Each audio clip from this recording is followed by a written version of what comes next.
जय हिंद मेरे प्यारे साथियों, आप सभी का एक बार फिर हमारे YouTube चैनल पर हार्दिक स्वागत है। अभी हम करेंगे एयरफोर्स वाई ग्रुप के रागा पार्ट का प्रैक्टिस सेट नंबर 43। अब तक हमने 42 प्रैक्टिस सेट कंप्लीट कर लिए हैं।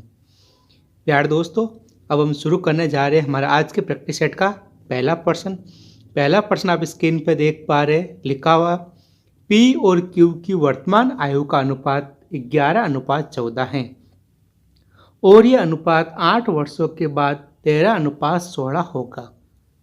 तो P और Q की आयु का अंतर ज्ञात कीजिए। प्यारे दोस्तों, ऐसे प्रश्न हमने पहले भी बहुत बार किए हैं। इसको हम कैसे करेंगे वो एक बार ध्यान से देखिए। यहाँ पर लिखा दोस्तों 11 और यहाँ पर हो गया दोस्तों 14 हो गया। इनका अनुपात दोस्तों बढ़कर हो गया हमारा 13 और 16 हो गया। कितने वर्षों बाद हुआ दोस्तों? 8 वर्षों बाद। अब प्यारे दोस्तों, आप ध्यान से देखिए, इसमें एक खास चीज़ नज़र आ रही है हमारे पास। यहाँ पर अंतर 2 का आ रहा है, यहाँ पर भी अंतर 2 का आ रहा है। तब तो यह प्रश्न बहुत ही आसान हो गया। इसका मतलब हो गया दोस्तों 2 = 8 है। अब प्यारे दोस्तों, हम फॉर्मूले अप्लाई करते हैं, सेम बट्टा सेम इंटू जो ज्ञात करना। वही फॉर्मूला हम एक बार वापस से अप्लाई कर लेते हैं। 8 वास्तविक अंतर है, 2 हमारा अनुपातों में अंतर आ गया और हमें पूछा दोस्तों P और Q की आयु का अंतर। तो 14 - 11 हमारे पास होता है दोस्तों 3। अब इसको हल कर लेते हैं दोस्तों। 2 का वर्ग 8 में 4 बार गया, 4 × 3 हमारे पास आ गया दोस्तों 12। इस प्रश्न का राइट आंसर हो गया विकल्प सी। पढ़ते दोस्तों हमारे दूसरे प्रश्न की ओर। दूसरा प्रश्न लिखा है 20 किलोमीटर प्रति घंटा की गति के साथ 25% की दूरी तय करता है। अगले 25% की दूरी को 40 किलोमीटर प्रति घंटा के साथ तय करता है। शेष दूरी को 50 किलोमीटर प्रति घंटे की गति के साथ तय करता है। तो कुल यात्रा के दौरान औसत गति ज्ञात कीजिए। प्यार दोस्तों, हमारे पास गति दे रखी है 20 किलोमीटर प्रति घंटा, 40 किलोमीटर प्रति घंटा और दोस्तों दे रखी है 50 किलोमीटर प्रति घंटा। और दोस्तों कितनी तय कर रहा है? 25% और शेष यानी कि 50%। मेरे प्यार दोस्तों, हम टोटल दूरी ले लेते हैं 400 किलोमीटर। 400 किलोमीटर इसलिए ले रहे हैं दोस्तों क्योंकि इसको लिखने में आसानी होगी। 400 का 25% यानी कि 100 किलोमीटर हो गया, 400 का 25 किलोमीटर यानी 100 किलोमीटर हो गया और 400 का 50% यानी 200 हो गया। इसीलिए हमने 400 किलोमीटर लिया ताकि हम इसको 25% और 50% के रूप में डिवाइड कर सकें और काटने भी आसानी हो। प्यार दोस्तों, हम समय ज्ञात कर लेते हैं। टोटल समय कितना लगा 400 किलोमीटर की दूरी तय करने में। तो दोस्तों देखिए, हम इसको हल करने जा रहे हैं। हमारे पास टोटल दूरी तो आ गई दोस्तों 400 किलोमीटर। उसमें से दोस्तों 100 किलोमीटर की दूरी 20 किलोमीटर प्रति घंटे की गति से तय कर रहा है। तो 100/20 यानी कि 5 घंटे इसको लगे। उसके बाद दोस्तों अगली 100 किलोमीटर की दूरी 40 किलोमीटर प्रति घंटे की गति से तय कर रहा है। तो हम इसको लिख लेते हैं। तो दोस्तों देखिए 100/40 यानी कि हमारे पास 5/2 आ गया, या फिर इसको हम लिख सकते दोस्तों 2.5। इसी प्रकार दोस्तों देखिए 200 किलोमीटर की दूरी 50 किलोमीटर प्रति घंटे की गति से तय कर रहा है। तो इसमें टाइम लग गया दोस्तों 4 घंटे। प्यार दोस्तों, यहाँ पर टोटल दूरी हमारी आ रही है 400 किलोमीटर और टोटल समय कितना है दोस्तों? 5 घंटे, 2.5 घंटे और 4 घंटे। इन तीनों को हम जोड़ लेते हैं। 5 और 4 हो गया 9 और 9 + 2.5 यानी कि हमारे पास आ गया दोस्तों 11.5। प्यार दोस्तों, यहाँ पर हम पॉइंट को हटाते हैं तो ऊपर आ जाएगा 0। तो ये हमारे पास आ गया दोस्तों 4000/115। हम जानते हैं कि 115 में 5 का भाग जा रहा है और 4000 में भी जा रहा है। तो दोस्तों देखिए 40 में 5 का भाग 8 बार गया और 2 0 को 2 0। और दोस्तों 115 में 5 का भाग जाएगा 23 बार। तो इस प्रश्न का राइट आंसर होगा दोस्तों 800/23 किलोमीटर प्रति घंटा, विकल्प डी। बढ़ते दोस्तों तीसरे प्रश्न की ओर। लिखा है दोस्तों यदि एक संख्या में 37 से 1/2% की कमी की जाती है तो वह संख्या 8900 बन जाती है। तो मूल संख्या ज्ञात कीजिए। मेरे प्यारे दोस्तों, आपको प्रतिशत को भिन्न में बदलना आना चाहिए। अगर आपको प्रतिशत को भिन्न में बदलने की कुछ भिन्न याद हो तो उसको आसानी से आप कर सकते हो। दोस्तों आपको पता होना चाहिए कि 12/1/2% ये हमारे पास होता दोस्तों 1/8 होता। कितना होता दोस्तों 1/8। हम दोनों साइड 3 से मल्टीप्लाई कर ले तो दोस्तों हमारे पास आ जाएगा इधर 36/3/2। इसको हम वापस लिख दे दोस्तों 37/1/2 बराबर हमारे पास आ गया दोस्तों 3/8। इसका मतलब हो गया दोस्तों किसी संख्या में 3/8 की कमी की जाती है तो वह संख्या 8900 हो जाती है। प्यार दोस्तों 8/3 की कमी यानी कि अगर वस्तु का मान 8 होगा तो उसको कमी करके 5 कर दिया। अब दोस्तों देखिए 5 का मान हमारे पास दे रखा 8900। हमें संख्या ज्ञात करनी यानी कि हमें 8 का मान ज्ञात करना है। तो दोस्तों देखिए एक बार हम भाग दे देंगे 8900/5 × 8। ये हमारे पास मूल संख्या आ जाएगी। दोस्तों 5 का भाग 8 में एक बार गया, पीछे रिमाइंडर बच गया हमारा 3, 3 और 9 39, 39 में 5 का भाग 7 बार जाएगा, पीछे बच गया दोस्तों 4 0 40, 40 में 8 और 0 का 0।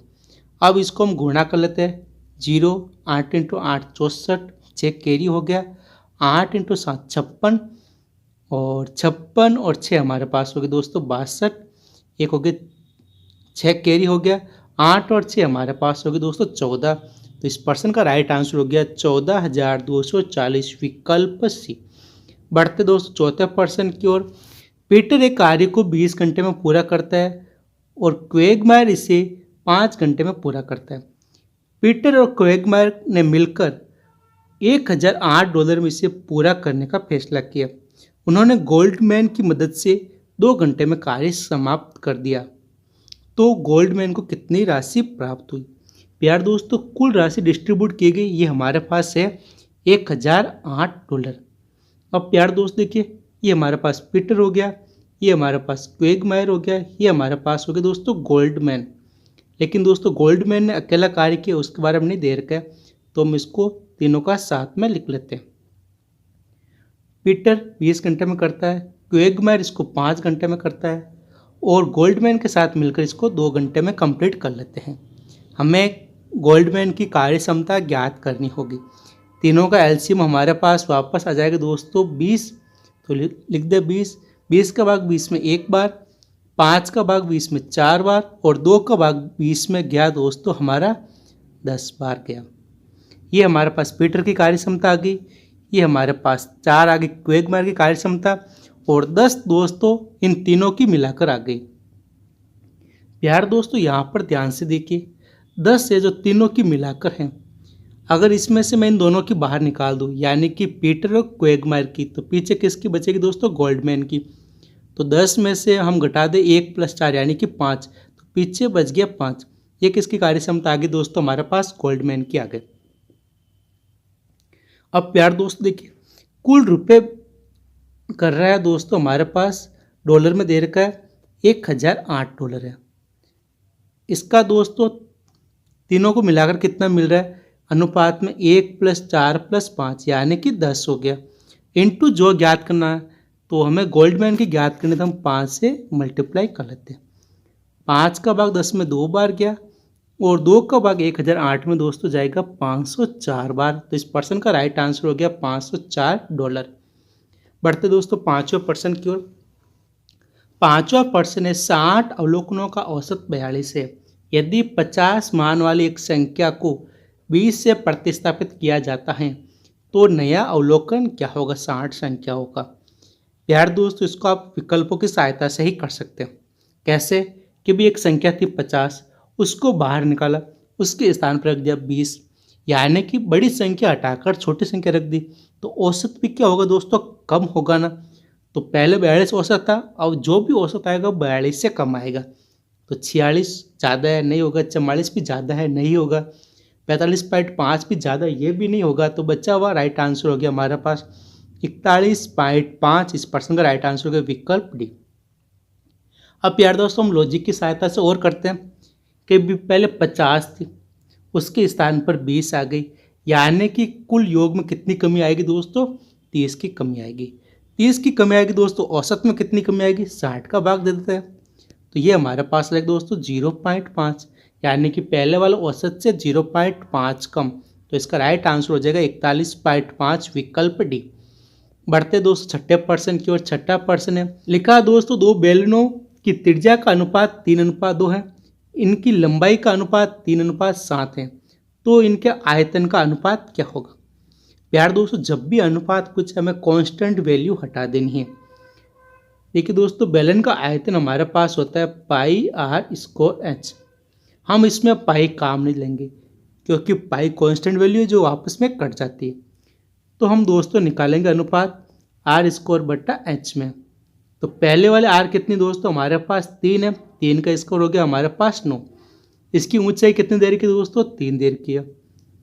फिर अनुपात दूसरे वाले आर देर की दोस्तों हमारे पास 2, 2 का स्क्वायर हो गया हमारे पास 4, और एच हमारे पास देर का दोस्तों 7 देर का। यहाँ पर दोस्तों गुणा कर लीजिए, 9 इंटू 3 हमारे पास 27 हो गया, और 7 इंटू 4 ये हमारे पास हो गया दोस्तों 28। तो इस प्रश्न का राइट आंसर हो गया दोस्तों विकल्प डी। बढ़ते दोस्तों हमारे 7वें प्रश्न की ओर। 7वां प्रश्न है, रवि द्वारा 750 रुपये में 15 की दर से संतरे खरीदे गए, तो इससे 25% का लाभ अर्जित करने के लिए 750 रुपये में कितने संतरे बेचने होंगे? प्यार दोस्तों, हमारे पास प्रश्न बन गया कि 15 संतरा को मूल्य एक्स संतरों के विक्रय मूल्य के बराबर हैं, तो इसको 25% का लाभ होता है, तो एक्स का मान कितना होगा? वही प्रश्न इसको घुमा के इस लैंग्वेज में दे दिया। हम दोस्तों विकल्पों की सहायता से कर रहे हैं। कैसे? कि 15 का क्रय मूल्य बराबर 8 के विक्रय मूल्य के बराबर हो। देखते हैं कि इसमें 25% आता है क्या। तो यहाँ पर दोस्तों देखिए अंतर कितना आ रहा है? 7/8। 7/8 हमारा 25% नहीं देगा, क्योंकि 25% की भिन्न रूप होती है 1/4। दूसरा विकल्प चेक करते दोस्तों, 15 का क्रय मूल्य 12 के विक्रय मूल्य के बराबर है, तो यहाँ पर दोस्तों अंतर कितना आ रहा है? 3 आ रहा है। 3/12 ये हमारे पास 1/4 आ रहा है। इसको 100 से गुणा करने पर हमारे पास आ जाएगा दोस्तों 25%। तो यानी इस प्रश्न का राइट आंसर हो गया विकल्प बी। बढ़ते दोस्तों 8वें प्रश्न की ओर। 8वां प्रश्न लिखा, दो पासे एक साथ लुढ़काए जाते हैं, क्या संभावना है कि आने वाली संख्याओं का गुणनफल विषम होगा? मेरे प्यार दोस्तों, आपको पता होना चाहिए किन संख्याओं का गुणा करने पर हमारे पास विषम संख्या है। अगर आपको नहीं पता है तो हम बता दें कि कोई भी दो ओड नंबर होगा, कोई भी दो ओड नंबर होगा, उनको मल्टीप्लाई करने पर हमेशा ओड नंबर ही आएगा। Odd into odd equals to odd होता, ये आपको ध्यान रखना होगा। इवन को ओड से गुणा करोगे तो हमारे पास इवन आएगा, इवन को इवन से गुणा करने पर भी हमारे पास इवन आएगा। तो हमें केवल ओड इंटू ओड करना। अब प्यार दोस्तों ध्यान रखना, अगर दो पासे एक साथ लुढ़काए जाते हैं तो कुल कितनी घटनाएं आती हैं? तो कुल घटनाएं दोस्तों हमारे पास आएगी 6 इंटू 6, यानी कि कुल 36 घटनाएं आती हैं। अब 36 घटनाओं में से दोस्तों हमें उन संख्याओं की प्रायिकता ज्ञात करनी है जिनका गुणनफल हमारे पास विषम आए। तो विषम के लिए दोनों नंबर विषम होने चाहिए, दोनों नंबर ओड होने चाहिए। तो कौन कौन से हो सकते हैं दोस्तों? 1 इंटू 1, 1 इंटू 3, 1 इंटू 5। उसी प्रकार दोस्तों हमारे पास 3 इंटू 1, 3 इंटू 3 और 3 इंटू 5। और दोस्तों कौन सी हो सकती है? 5 इंटू 1, 5 इंटू 3 और 5 इंटू 5। यही हमारे पास विषम संख्याएं आएगी। अब प्यार दोस्तों देखिए, कुल घटनाएं हमारे पास हो गई 36 हो गई, और यहाँ पर कितनी घटनाएं है दोस्तों? 3, 3, 6 और 3, 9। ये हमारे पास आ गए दोस्तों। इसको हल कर लीजिए, 1/4। तो विकल्प सी इस प्रश्न का राइट आंसर है। दोस्तों देखिए 9वां प्रश्न जीके का आ गया। 9वां प्रश्न है, भारत में प्रमुख और भारत में सर्वोच्च औपचारिक प्राधिकरण कौन है? तो इस प्रश्न का राइट आंसर हो जाएगा दोस्तों राष्ट्रपति होता है, जो भारत का प्रमुख और भारत में सर्वोच्च औपचारिक प्राधिकरण है। दोस्तों 10वां प्रश्न है, गोदावरी नदी का उद्गम निम्न में से कहाँ से होता है? तो प्यार दोस्तों यहाँ पर देखिए गोदावरी नदी का उद्गम नासिक की पहाड़ियों से होता है। और गोदावरी नदी भारत की दूसरी सबसे लंबी नदी है उन नदियों में जो केवल भारत में बहती है। और गोदावरी नदी दोस्तों हमारे दक्षिण भारत की सबसे लंबी नदी है। ये किन किन राज्यों में बहती है? महाराष्ट्र, तेलंगाना, आंध्र प्रदेश, छत्तीसगढ़ और ओडिशा। और प्यार दोस्त देखिए, चंबल का उद्गम विंध्य की पहाड़ियों से होता है। पेरियार नदी का उद्गम इलायची की पहाड़ियों से। कावेरी नदी का उद्गम कोडंगू पहाड़ियों से। और लूनी नदी का उद्गम होता है दोस्तों पुष्कर घाटी से। बढ़ते दोस्तों 11% की ओर। भारतीय संविधान के संरक्षक के रूप में किसे जाना जाता है? तो प्यारे दोस्तों देखिए, भारतीय संविधान का संरक्षक हमारा सर्वोच्च न्यायालय होता है। तो दोस्तों देखिए यहाँ पर लिखा है सर्वोच्च न्यायालय होता है जो भारतीय संविधान का संरक्षक होता है। यहाँ पर सर्वोच्च न्यायालय के बारे में सारी जानकारी दे रखी है। यहाँ पर राष्ट्रपति महोदय के बारे में सारी जानकारी दे रखी है। और यहाँ पर लास्ट में संसद के बारे में दे रखा है। और दोस्तों याद रखना, संसद हमारा 79 अनुच्छेद में 79 आर्टिकल में है। राष्ट्रपति का उल्लेख 52वें अनुच्छेद में है। और वर्तमान में रामनाथ कोविंद जी हैं जो हमारे 14वें राष्ट्रपति हैं। और राष्ट्रपति भारत का प्रथम नागरिक होता है। बढ़ते दोस्तों हमारा 12वें प्रश्न की ओर। 12वां प्रश्न है 73 ईस्वी में शक युग की शुरुआत किसने की जिसका उपयोग आज भी भारत सरकार द्वारा किया जाता है? यानी कि ये बात करा दोस्तों शक संवत की। शक संवत किसके द्वारा प्रारंभ किया गया? तो प्यार दोस्तों आपको पता होने चाहिए कश्मीर के शासक थे कनिष्क। इन्होंने शक संवत प्रारंभ किया। इनकी पुस्तक का नाम दोस्तों राजतरंगिणी है। यह भी आपको ध्यान रखना होगा। दोस्तों देखिए यहाँ पर सारी जानकारी दे रखी है। कनिष्क ने शक संवत की शुरुआत की थी जिसका प्रयोग भारत सरकार द्वारा किया जाता है। दोस्तों देखिए हमारा 13वां प्रश्न है भारत में किस राज्य में सबसे अधिक राष्ट्रीय उद्यान है? यूपी, एमपी, राजस्थान या फिर जम्मू कश्मीर? तो प्यारे दोस्तों आपको पता होगा सबसे अधिक राष्ट्रीय उद्यान यानी कि नेशनल पार्क वाला राज्य हमारा एनपी वाला राज्य कौन सा दोस्तों? हमारा एनपी है। ऐसे आपको याद रखना होगा एनपी वाला राज्य एमपी है। दोस्तों देखिए सबसे अधिक राष्ट्रीय उद्यान हमारे मध्य प्रदेश में। और अगर दोस्तों द्वीपों की बात करें तो उसमें अंडमान और निकोबार द्वीप पर है। अब प्यार दोस्तों भारत के कौन कौन से महत्वपूर्ण राष्ट्रीय उद्यान हैं? यहाँ पर लिखा है माउंट हैरियट राष्ट्रीय उद्यान जो अंडमान निकोबार में, पोपीकोंडा राष्ट्रीय उद्यान आंध्र प्रदेश में, डिब्रूवाला असम में, वाल्मीकि राष्ट्रीय उद्यान बिहार में, वेंकटेश्वर हमारे आंध्र प्रदेश में है। ये आपको ध्यान रखना होगा। और प्यार दोस्तों देखिए यहाँ पर आपको एग्जाम की लिहाज से हमने दे दिया कि भी एमपी में कौन कौन से राष्ट्रीय उद्यान हैं। पन्ना राष्ट्रीय उद्यान, माधव राष्ट्रीय उद्यान, कान्हा राष्ट्रीय उद्यान इम्पोर्टेंट्स हैं, आपको याद रखने चाहिए।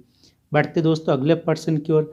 अगला प्रश्न है क्लोरोफ्लोरोकार्बन का व्यापक उपयोग किया जाता है। हम सभी जानते हैं कि दोस्तों सीएफसी क्लोरोफ्लोरोकार्बन का सर्वाधिक उपयोग रेफ्रिजरेटर यानी फ्रिज में किया जाता है। बढ़ते दोस्तों अगले प्रश्न की ओर। किसका जन्मदिन राष्ट्रीय युवा दिवस के रूप में मनाया जाता है? National youth day. तो हम जानते हैं कि दोस्तों नेशनल यूथ डे 12 जनवरी को मनाया जाता है और ये स्वामी विवेकानंद के जन्मदिवस पर मनाया जाता है। अगर दोस्तों आपको पूछ ले अंतर्राष्ट्रीय युवा दिवस, अंतर्राष्ट्रीय युवा दिवस दोस्तों 12 अप्रैल को मनाया जाता है। ये हमारे विवेकानंद के जन्मदिन पर नहीं मनाया जाता है। विवेकानंद जी के जन्मदिन पर राष्ट्रीय युवा दिवस मनाया जाता है। दोस्तों यहाँ पर दे रखा है प्रतिवर्ष 12 जनवरी को राष्ट्रीय युवा दिवस के रूप में मनाया जाता है। इस दिन स्वामी विवेकानंद का जन्म हुआ। और दोस्तों सबसे पहले 1984 में स्वामी जी के जन्मदिन को राष्ट्रीय युवा दिवस के रूप में मनाने की घोषणा की गई है। और दोस्तों हमने गलत बता दिया, 12 अप्रैल नहीं 12 अगस्त को अंतर्राष्ट्रीय युवा दिवस मनाया जाता है। ये आपको याद रखना होगा 12 अगस्त। हमने अभी 12 अप्रैल बता दिया, उसकी जगह करेक्शन कर लेना 12 अगस्त होगा। दोस्तों देखिए अगला प्रश्न है दिए गए विकल्पों में से विषम शब्द का चयन कीजिए। विषम शब्द हो जाएगा दोस्तों आपके मोनार्क। मोनार्क एक प्रकार के दोस्तों क्या हमारी तितली हैं। और दोस्तों बाकी 3 ट्राउट, सैल्मन, ट्यूना ये हमारे क्या दोस्तों मछली हैं। मछली की किस्म है, मछली की नस्ल हैं। और मोनार्क एक प्रकार की तितली है। बढ़ते दोस्तों 17वें प्रश्न की ओर। 17वां प्रश्न है सभी जोकर आनंदित है कोई आनंदित दुखी नहीं है, ये हमारे पास कथन दे रखे। निष्कर्ष हमारे पास कोई जोकर दुखी नहीं है, कोई दुखी आनंदित नहीं है। तो प्यारे दोस्तों, हम फिगर बना लेते हैं और इसको समझने का प्रयास करते हैं। सबसे पहले लिखा दोस्तों सभी जोकर, ये हमारे हो गए दोस्तों जोकर। सभी जोकर दोस्तों क्या आनंदित हैं, ये हमारे पास हो गए आनंदित। और कोई आनंदित दुखी नहीं, यह तो हमारा पूरा ही अलग हो गया। पहला निष्कर्ष दे रखा कोई जोकर दुखी नहीं है। तो प्यारे दोस्तों, जोकर यहाँ पर पड़े हैं, दुखी यहाँ पर पड़े हैं। तो पहला कथन राइट है कि कोई जोकर दुखी नहीं है। दूसरा कथन है कोई दुखी आनंदित नहीं है। तो आनंदित हमारे यहाँ पर, दुखी हमारे यहाँ पर, दोनों के बीच में इतना गैप आ रहा है। तो दूसरा कथन भी हमारा सही है। तो इस प्रश्न का राइट आंसर हो गया विकल्प सी, दोनों निष्कर्ष अनुसरण करते हैं। बढ़ते दोस्तों 18% की ओर। 18% हमारा दे रखा है। ए बी का अर्थ है ए बी की पत्नी है, ए प्लस बी का अर्थ है ए बी का पति है, माइनस का अर्थ ए बी की माता है, इनटू का अर्थ है ए बी का भाई है। तो हमारे पास यह दे रखा है, हमें इसके अकॉर्डिंग बताना है कि के एल से किस प्रकार संबंधित हैं। तो हम दोस्तों फिगर बना लेते हैं, जिससे क्या होगा हमें समझने में आसानी हो जाए। सबसे पहले लिखा दोस्तों के प्लस जे। के प्लस जे का मतलब हो गया दोस्तों ए प्लस बी, यानी ए बी का पति है। तो के पति हो गया दोस्तों किसका भाई, जे का पति हो गया, ये हमारे पास आ गया। जे माइनस ओ, तो इसका मतलब हो गया दोस्तों ए बी की माता है, तो जे ओ की माता है, ये हमारे पास आ गया दोस्तों ओ। फिर दोस्तों लिखा ओ इंटू एम। तो इंटू का मतलब हो गया दोस्तों ए बी का भाई है, तो ओ किसका भाई है दोस्तों, एम का भाई है, ये हमारे पास आ गया। और दोस्तों लिखा एंड वाला चिन्ह। तो इसका मतलब हो गया दोस्तों एम एल की पत्नी है। एम ये हो गया, किसकी पत्नी होगी दोस्तों, एल की पत्नी हो गई। अब यहाँ पर पूछा दोस्तों के एल से किस प्रकार संबंधित हैं। तो दोस्तों के एल के क्या लगेगा, तो के एल का क्या होगा, ससुर हो गया, ससुर यानी कि फादर इन लॉ। तो इस प्रश्न का राइट आंसर हो गया विकल्प सी। बढ़ते दोस्तों 19वां प्रश्न की ओर। 19वां प्रश्न है कौन सी उत्तर आकृति प्रश्न आकृति में दिए गए स्वरूप को पूर्ण करेगी। तो प्यारे दोस्तों ध्यान से देखिए कौन सी आकृति आएगी भाई, जो यहाँ पर इस प्रकार आएगी, तो यहाँ पर इस प्रकार आएगी, और दोस्तों एक लाइन इस प्रकार लेके आएगी, यहाँ पर दोस्तों दो लाइन इस प्रकार आएगी। तो प्यारे दोस्तों देखिए ये तो विकल्प होगा नहीं, ये भी होगा नहीं। अब हम बात करें बच्चे दोनों विकल्पों में से, ये भी विकल्प होगा नहीं। तो इस प्रश्न का राइट आंसर हो गया दोस्तों विकल्प डी। बढ़ते दोस्तों 20वें प्रश्न की ओर। 20वां प्रश्न है किसी निश्चित कोट भाषा में 274 का अर्थ पेट द डॉग, 441 का अर्थ, 451 का अर्थ डॉग इज क्यूट, 187 का अर्थ है द कैट इज क्यूट। तो पेट के लिए क्या कोड है, तो पेट हमारे सबसे पहले में दे रखा है। और दोस्तों कि पेट किसी में नहीं आ रखा, तो देखिए दोस्तों हम दूसरा चेक कर लेते हैं। द दोस्तों पहले में आ रहा, अंतिम में आ रहा, और दोनों में कॉमन क्या मिल रहा है, 7 कॉमन मिल रहा है। तो डी को हम लिख दे दोस्तों 7 से। और दोस्तों डॉग की कोडिंग हो जाएगी दोस्तों 4, दोनों में आ रहा है, 2 जगह 4 आ रहा है, तो बच्चा हुआ हमारे पास 2, किसका कोडिंग हो गया दोस्तों, PAT का। विकल्प 20% का राइट आंसर है।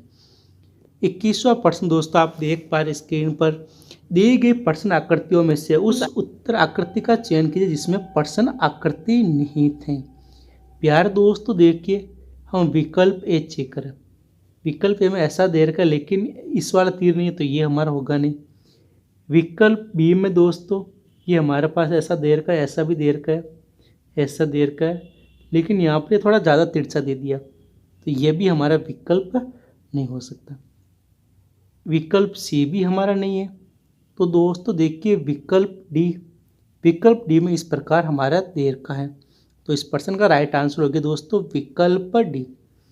बढ़ते दोस्तों 22वां प्रश्न की ओर। 22वां प्रश्न है अगली आकृति कौन सी होगी, यानी कि यहाँ पर अगली श्रृंखला में कौन सी आकृति आएगी। प्यार दोस्तों यहाँ पर चिन्हों को ध्यान से देखिए, ये सारे चिन्ह क्लॉकवाइज घूम रहे हैं, और दोस्तों पहली आकृति वापस यहाँ पर रिपीट होगी, तो दूसरी आकृति होगी इस प्रश्न का राइट आंसर। तो दूसरी वाली आकृति केवल इस विकल्प में दिख रही है, विकल्प ए इस प्रश्न का राइट आंसर हो गया। बढ़ते दोस्तों 23वें प्रश्न की ओर। 23वां प्रश्न है, उस संख्या का चयन कीजिए जिसे प्रश्न चिन्ह के स्थान पर रखा जा सकता है। यार दोस्तों इसको ध्यान से देखिए, आपको क्या पता चल रहा है। यहाँ पर दोस्तों इंटू 3 किया, यहाँ पर भी इंटू 3 और यहाँ पर भी दोस्तों इंटू 3 किया, और दोस्तों यहाँ पर +4 मिल रहा है, यहाँ पर भी +4 मिल रहा है, तो यहाँ पर भी +4, 21 + 4 हमारे पास हो गया 25। विकल्प से इस प्रश्न का आंसर है। बढ़ते दोस्तों अगले प्रश्न की ओर। अगला प्रश्न है, जो अन्य आकृति से भिन्न है उस आकृति का चयन कीजिए। तो ध्यान से देखिए दोस्तों, पहली आकृति में इंटू 2 बार आ रखा है, भाग भी 2 बार और प्लस भी 2 बार। दूसरी आकृति में भाग 2 बार आ रखा है, प्लस 2 बार और इंटू भी 2 बार। तीसरी आकृति में भाग 2 बार, प्लस 2 बार और इंटू भी 2 बार आ रहा है। और चौथी आकृति में +3 बार आ गया, इंटू 2 बार और भाग 1 बार आया। तो विषम आकृति होगी दोस्तों विकल्प डी। बढ़ते दोस्तों अगले प्रश्न की ओर। अगला प्रश्न है, दी गई आकृति में कितने त्रिभुज हैं। तो प्यार दोस्तों आकृति बहुत ही आसान होगी। इसमें यहाँ पर दोस्तों पहली आकृति इस प्रकार है, इसमें कितने त्रिभुज आ जाएंगे। इसमें दोस्तों हमारे 2 त्रिभुज आ जाएंगे। फिर इसको आगे बढ़ा दिया इस प्रकार, तो इसमें भी दोस्तों और 2 त्रिभुज आ जाएंगे, 2 + 2। और दोस्तों फिर इसको और आगे बढ़ा दिया और इसको कैसा कर दिया, ये सीधी लाइन है, तो और 2 त्रिभुज बन गए। इस प्रकार टोटल हमारे पास आगे दोस्तों 6 त्रिभुज। विकल्प से इस प्रश्न का आंसर है। बढ़ते दोस्तों अगले प्रश्न की ओर। अगला प्रश्न है, निम्न श्रृंखला में उस आकृति का चयन कीजिए जो अगले स्थान पर आएगी, यानी क्वेश्चन मार्क के स्थान पर। प्यार दोस्तों ध्यान से देखिए, हमारे पास सबसे ऊपर दे रखा प्लस में 4 सर्किल है, और जो नीचे हमारे पास चतुर्भुज दे रखा है इसमें सर्किल काउंट कीजिए, हमारे पास 9 आ रहा है। दूसरी आकृति में दोस्तों प्लस में हमारे पास 5 सर्किल हो गए, और नीचे वाले चतुर्भुज में हमारे पास हो गए दोस्तों 8 हो गए। तीसरी आकृति में दोस्तों ऊपर तो 3 सर्किल हो गए, नीचे हमारे पास दोस्तों हो गए 6, 3, 9 और 1 10 हो गए। चौथी आकृति में ऊपर दोस्तों 4 सर्किल हो गए, और नीचे हमारे पास कितने बचे दोस्तों, 9 सर्किल बच गए। यहाँ पर दोस्तों देखिए ऊपर वाले प्लस में 1 सर्किल बढ़ाया, 2 सर्किल कम किया, 1 सर्किल बढ़ाया तो 2 सर्किल हम कम करेंगे, यानी कि 2 सर्किल ऊपर आएंगे। तो ऐसा केवल एक ही विकल्प दे रखा, विकल्प डी। आप दूसरा भी चेक कर सकते हो। दूसरा में देखिए दोस्तों 1 कम किया, 2 बढ़ाया, 1 कम किया तो वापस 2 बढ़ा देगा। तो ऐसा केवल एक ही विकल्प में दिया हुआ है। इस प्रश्न का राइट आंसर हो गया विकल्प डी। बढ़ते दोस्तों 27वें प्रश्न की ओर। 27वां प्रश्न है, वर्गों के संबंध को सबसे सटीक दर्शाने वाला आरेख कौन सा है। सबसे पहले दिया हुआ है रंग। रंग के अंदर लिखा दोस्तों लाल, पीला, नीला। हम जानते हैं कि दोस्तों लाल भी रंग है, नीला भी रंग है, पीला भी रंग है। तो इसका राइट आंसर हो जाएगा विकल्प सी। ये टोटल हो गया, बाहर वाला रंग हो गया, इसमें एक लाल हो गया, एक नीला हो गया और एक पीला हो गया। बढ़ते दोस्तों अगले प्रश्न की ओर। अगला प्रश्न है, अगली आकृति का चयन कीजिए, यानी कि यहाँ पर कोई भी फिगर आएगा वो बताना है हमें कौन सा फिगर आएगा। तो दोस्तों यहाँ पर ध्यान से देखिए, इन दोनों में क्या चेंज किया। बीच वाले को दोस्तों पोजीशन चेंज कर दी, बाकी ऊपर वाले सेम रहे। यहाँ पर दोस्तों बीच वाले सेम रहे, इनको चेंज कर दिया।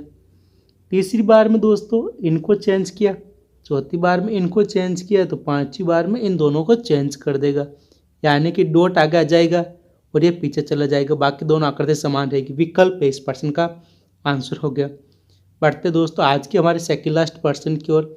सेकंड लास्ट प्रश्न दोस्तों इस प्रकार है, अगली आकृति का चयन करना, यानी यहाँ पर क्वेश्चन मार्क के स्थान पर कौन सा फिगर आएगा। यार दोस्तों हम आकृति को थोड़ा बड़ा कर देते हैं, जिससे क्या होगा आपको समझने में मदद मिले। यहाँ पर दोस्तों नीचे वाला फिगर कुछ भी नहीं है, इसको छोड़ देना है। यार दोस्तों ध्यान से देखिए इन दोनों में क्या चेंज आ रहा है। यहाँ पर ऊपर वाला ब्रैकेट था, इसको दोस्तों उल्टा कर दिया और सर्किल के स्थान पर स्क्वायर कर दिया। यहाँ पर भी दोस्तों ऐसा ही करेंगे, सर्किल के स्थान पर हम कर देंगे स्क्वायर और ऊपर वाले को हम चेंज कर देंगे। तो ऐसा दोस्तों केवल हमारे विकल्प बी में दे रखा है, तो इस प्रश्न का राइट आंसर हो गया विकल्प बी। बढ़ते दोस्तों आज के हमारे लास्ट प्रश्न की ओर। हमारा अंतिम प्रश्न है, एक श्रृंखला दी गई है, इसमें एक पद लुप्त है, दिए गए विकल्पों में से वह विकल्प चुनिए जो श्रृंखला को पूरा करेगा।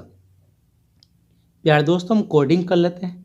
कोडिंग हमारे पास इस प्रकार होगी दोस्तों, डी 4 पर, ई हमारा 5 पर, बी हमारा 2 पर, जी हमारा 7 पर, वाई हमारा दोस्तों आ गया 25 पर, और दोस्तों जे हमारा आ गया 10 पर आ गया। यहाँ पर दोस्तों देखिए कोडिंग कैसी हो रही है, +2 +3 -2 -3, यहाँ पर दोस्तों हो जाएगी +4 +4 यानी कि 14 पर हमारा आ गया दोस्तों एन केवल एक ही विकल्प में दे रखा है, तो इस प्रश्न का राइट आंसर हो गया दोस्तों विकल्प डी। मेरे प्यारे दोस्तों आज का हमारा पेपर यहीं पर समाप्त होता है, मिलते हैं अगले पेपर में। तब तक के लिए जय हिंद, जय भारत, शुभ रात्रि।